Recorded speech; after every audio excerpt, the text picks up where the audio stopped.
guys, you're watching Shasta's Journey, and my name is Shasta Garcia, and I'm the host of Shasta's Journey. This show is all about my path to purpose, and along the way, I get to meet so many incredible people with stories that can teach, heal, or inspire one of you.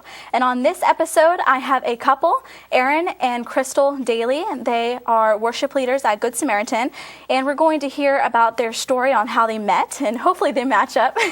And then we're also going to hear just kind of how the relationship has impacted their faith and their path to purpose and the walk that they are walking with the Lord. So let's go ahead and get started. So let's just start off with how you guys met. So Erin, Crystal. Thank you. Do you want me to tell it? 'Cause I'm nervous about what you think the story is actually. We actually met on a youth trip when we were in junior high. Yep. We went to Six Flags. No, where were we? Great America. Yeah, Great America. Yeah. We had all mutual friends, but we had never met. So. Grew up at the same church and just met on this trip and started hanging out, and it kind of went from there. We were kind of on and off through junior high and high school, and decided to get serious at the end of high school, and so. So you said at 12 years old? Mm-hmm. Yep. Wow, okay. Yep. Were you guys both aware of your faith at that age? I think I was a little more than he was at that point. I was a little more of a wild child, if you please, at that age. A little bit about my background. I was pretty much raised in the church, but I feel like at a young age I didn't really fully grasp it, and I was baptized at 8, but at the same time I didn't really walk the walk, if you will. And my mom decided to pull me out of public school for junior high and homeschool me, and I didn't have a lot of friends around our neighborhood, so that left me with not a lot of social life. So that kind of got me back to going to youth group at the church just to have some social interaction, and consequently that's where I met her. So I grew up in the church. I was saved when I was very young, and I don't have a very exciting story of how I came to know the Lord, because that was my life from the time I was very little, and I didn't have any big drastic horrible things go wrong, or I didn't have to veer off the path too far. I was always pretty consistent. Yeah. Well, considering that you guys met at such a young age, what is some advice you have for some high school students or middle school students who, I know obviously everybody's always worried about, I like this person, but in reality, there's still so much time. So Right. How did you guys, take that time to kind of just, be friends and get to know each other and your guys' faith together? I think I can answer that one. Okay. I'll let you take it. He was pretty consistent. I broke up with him over and over and over again About because 7 times. I wanted to date other people. Nobody wanted to date me. It was just me wanting to date other people. And I finally realized at one point, after high school, we broke up a couple of times and got back together, and I finally realized at one point he started having interest in somebody else, and I was like, no, wait, you can't do that. You like me. And I realized how much I actually was in love with him, and I couldn't picture it any other way. So it was ever since then, it's been... Never know what you got till it's gone. Literally. Amen to that. Very literally. Well, considering you just answered that, Erin, when was the time that you can pinpoint that you really felt that she was the one and that you'd do anything to chase after? That's a tough question. I know, I just had to ask, though. Yeah. Right? We both want to know. There was one point in particular, I can't exactly remember when exactly. We was in high school at some point, but I had told her, confessed my love for her, and she had told me that I was, how'd you put it? You were too young to know what real love was. We were I was in love with the thought of being in love, or something to that effect. And but you didn't know. But there was just something in me that knew. I can't really say what it was, but I just I really liked being around her, and she was my best friend. Like even when we weren't together through school, we were always hanging out, and we all had the same group of friends and everything, and so even when we weren't together, we were together. So I'm sure there's a lot of people that could possibly relate to that for sure. And so you guys both kind of have, I guess, a similar way of how you kind of came to know your faith. You both at a really young age. Right. That's just kind of what you always knew. Right. And I know I've heard a lot of stories that, when they get to know their faith at that such a young age, is that they tend to like wander off of it a little bit. So how do you think you guys stayed so centered with what you believed and how you believed? I think a big part of that was staying really involved in church. I know a lot of believers nowadays, well, I believe in God, but I don't need to go to church and, things like that. But it's being around other believers in the body of Christ that keeps you grounded. It's other people keeping you accountable. It's being involved. Yeah, it's being involved in ministries and things that, remind you just believing in God doesn't keep it going. It doesn't keep your faith strong, and you need to be with other believers. You need to be with people who keep you grounded and centered in your faith. Mm-hmm. Yeah, like I had said, I did fall away a little bit through kind of early junior high years. My older sister kind of got me into some less than desirable things, drugs and alcohol and partying and all that. So I kind of got that out at a young age, and by the time high school rolled around and I was dating Miss Goody Two Shoes, she didn't want any of that, and so I had said, it's probably better if I don't do any of that. So I kind of gave that up, and by that point I had been going to church and everything, and when I was homeschooled and I got back into going to youth group for social interaction, that's actually where I rededicated my life to Christ, and have been involved ever since, either with the music or just in attendance. So it kind of shows like the importance of who you surround yourself with. Absolutely. Bad company corrupts good character. Mm-hmm. So Very true. Yeah, it really is. And you guys both have a passion for singing, or music, not necessarily just singing, but music in general, which I think is really great. You guys have something that you guys can bond with throughout your relationship, and that's really great, something to build on. So how does your guys' passion for music kind of intertwine and help you guys to live out your faith and serve within the community? Crystal. I think worship is how when I feel the most connected to God. That's my communication. That's when I feel the closest. And I think that whatever gift God gives you, I think that you're supposed to figure out how to use it for His glory and how to use it to connect with Him. And for us, that's been doing worship and just trying to bring other people into the place where we are when we're worshiping and we're connecting. What about you, Erin? Yeah, I've been involved in worship since junior high. Played in our youth bands and through high school, and even when we moved up here, when we found Good Sam, I showed interest in wanting to be involved, because that's kind of like what Crystal said. That's when I feel the Spirit most, is through worship, and especially giving my all in using my talents, knowing that what I'm doing is giving glory to the King of Kings. It's just takes me to a whole new level, and I think the biggest stepping stone was when we actually decided to step up and become our worship leaders. Because since we had been at Good Sam, we'd gone through a couple worship leaders, just in growing and moving on to different things and whatnot. But our last one, he stepped down, and I don't know, I was just feeling feeling the tug, and I talked to Crystal about it, and we kind of posed the idea, and apparently it was already on their minds too. And it's kind of funny how that works. Yeah, yeah. And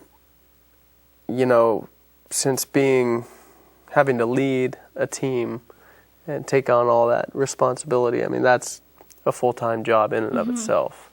But actually leading that, that it brought my worship to a much deeper, higher level that I'd never known before. And so it's been a big growth spurt, I guess, for me. Yeah, that's amazing. A lot of people, I mean, depending on what the gifts were that you were talking about, everybody has their own way of connecting and, really gaining that relationship. And, right. So you guys have had many opportunities as far as your music career goes, as far as worship leaders and your recent entry in the Calaveras Has Talent that you guys just did, and you guys won the whole thing, so, I mean...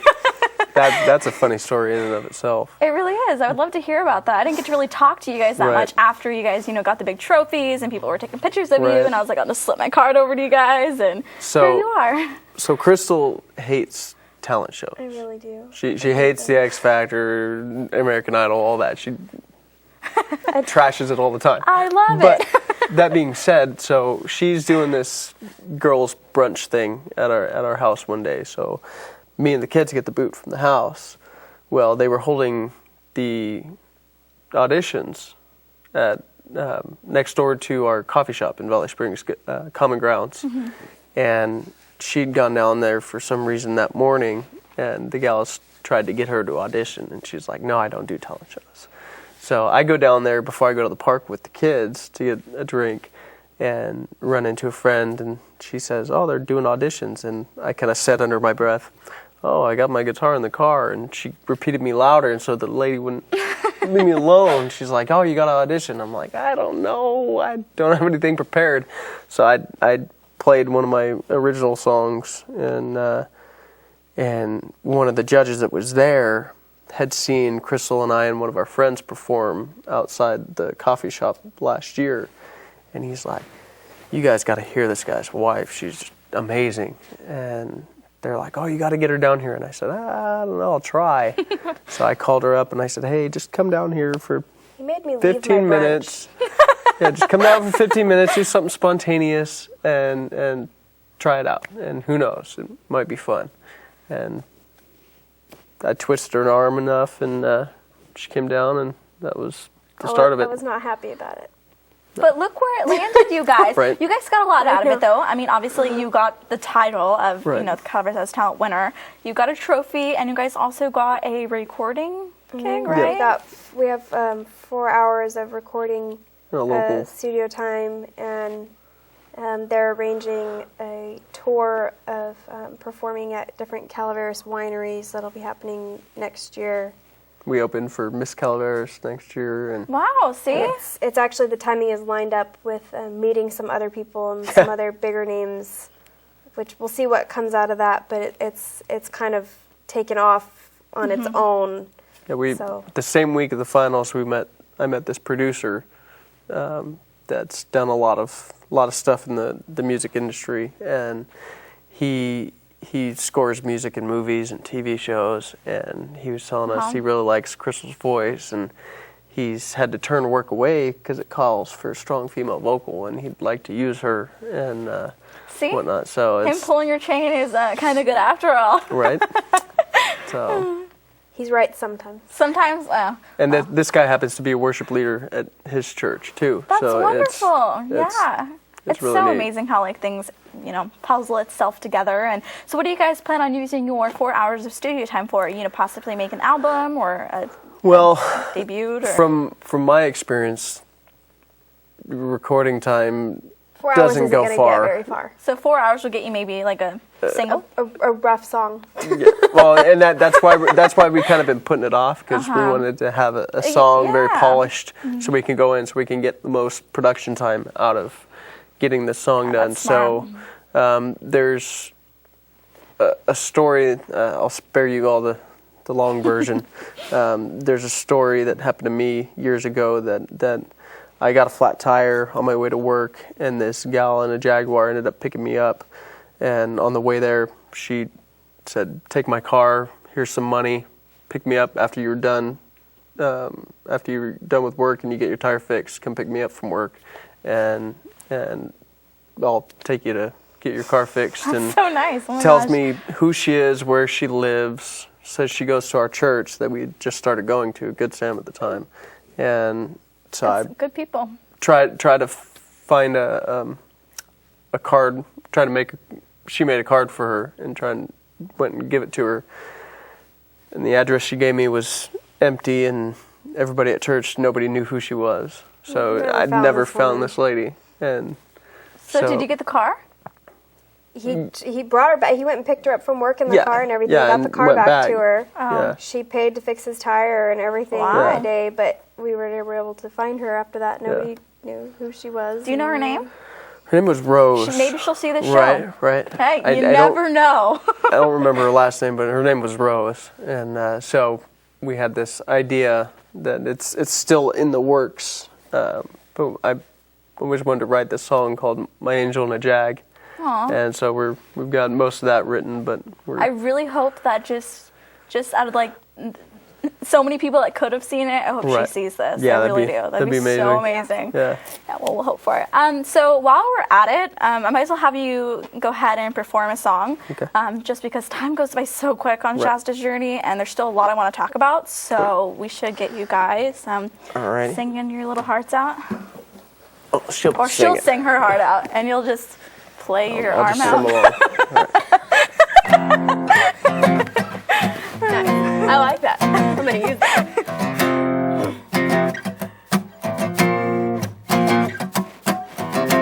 Hurting heart and broken wings cannot stop love from always finding me. No more days wasting away. I finally realized the gift inside of me.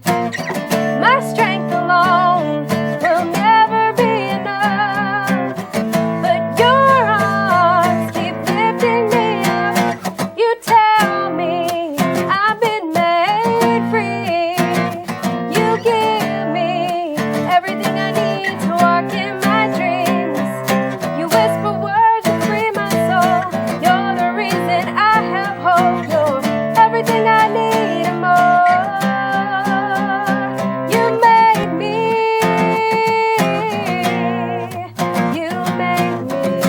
free.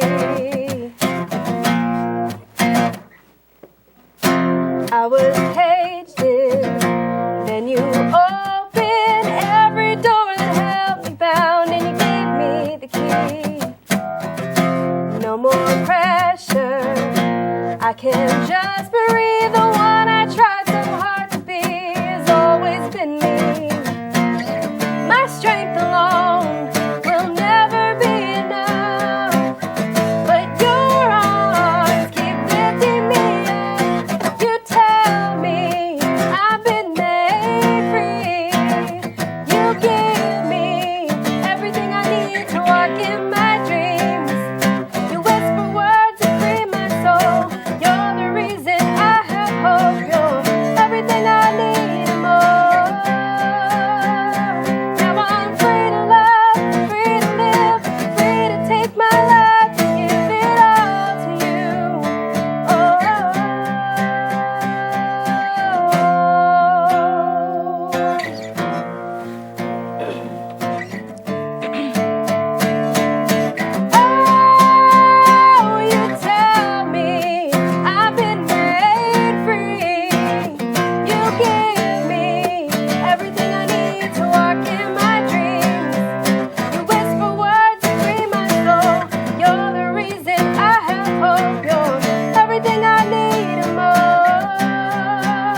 different like audience because like we get so many more claps than just me. So I'll just be the one and only.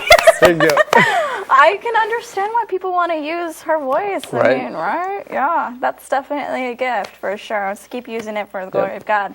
So since you guys are together as far as your path to purpose goes and things like that, how do you guys influence Christian principles as far as marriage goes to kind of like strengthen your guys' relationship like within your faith?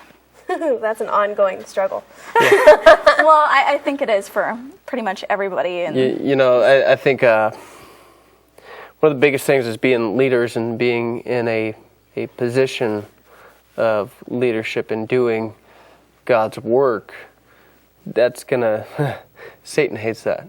Mm-hmm. He hates when people when the Spirit is moving, Satan's moving right along with it. And you know, the fact that we're leaders and the fact that we're married, and you know, I count it that the fact that we're attacked so much means that, you know, we're doing something that he really doesn't like, and we are having an effect, and so it ain't easy, you know. I come we from were never promised it was going to be easy right, either. right. I think the biggest thing is working on keeping Christ in not just the center of our marriage, but our main focus as individuals too, because you can't... Biblically, God has very specific expectations for marriage, and as humans, we have very different expectations for marriage, and it's really looking into what God wants for a marriage and making sure that you have His expectations for your marriage and not your own, because you will just always be disappointed if you're running your own show. Mm-hmm. Erin, how do you guys move past those little bumps along the way?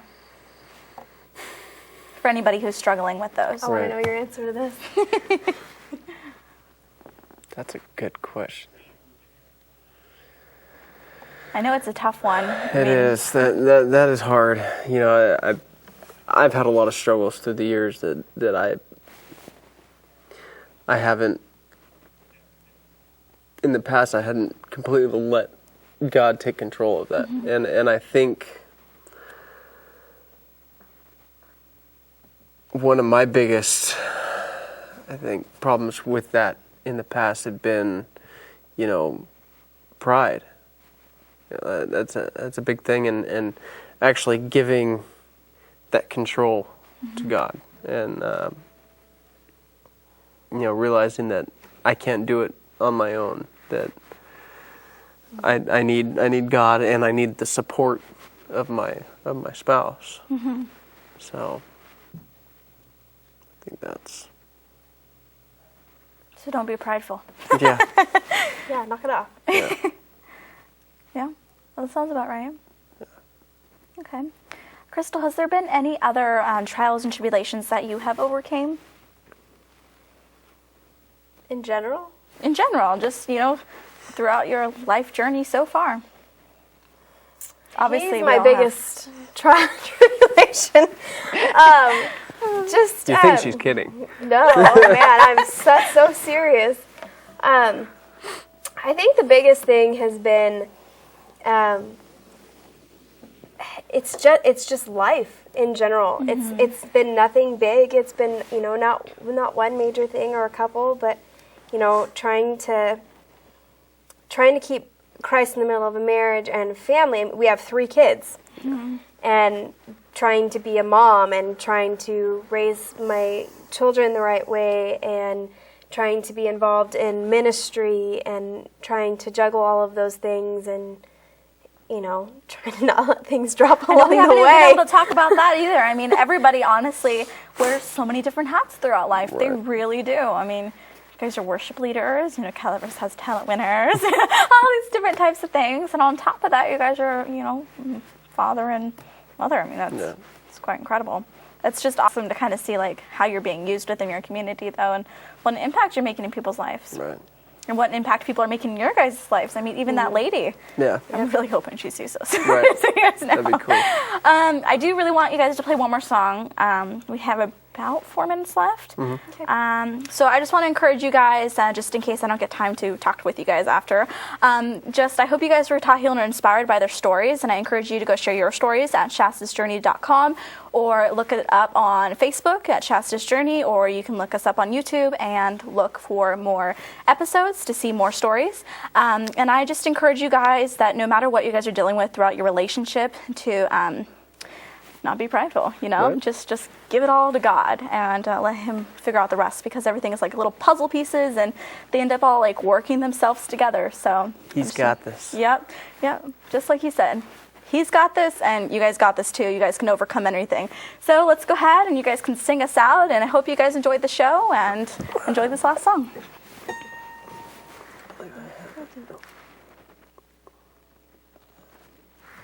And you guys can clap with me after, so I don't feel lonely. So in the spirit of Christmas, we wanted to bring a Perfect. Christmas. And what does tune. Christmas mean to you guys, real quick? It's Christ's birth. Yeah, not to Yeah. be cliche, but it's It is. the Yeah. birth of Christ. That's what it's all Yeah. about. All right. So Okay, guys. Thank you guys for being here. I appreciate it. Thank you.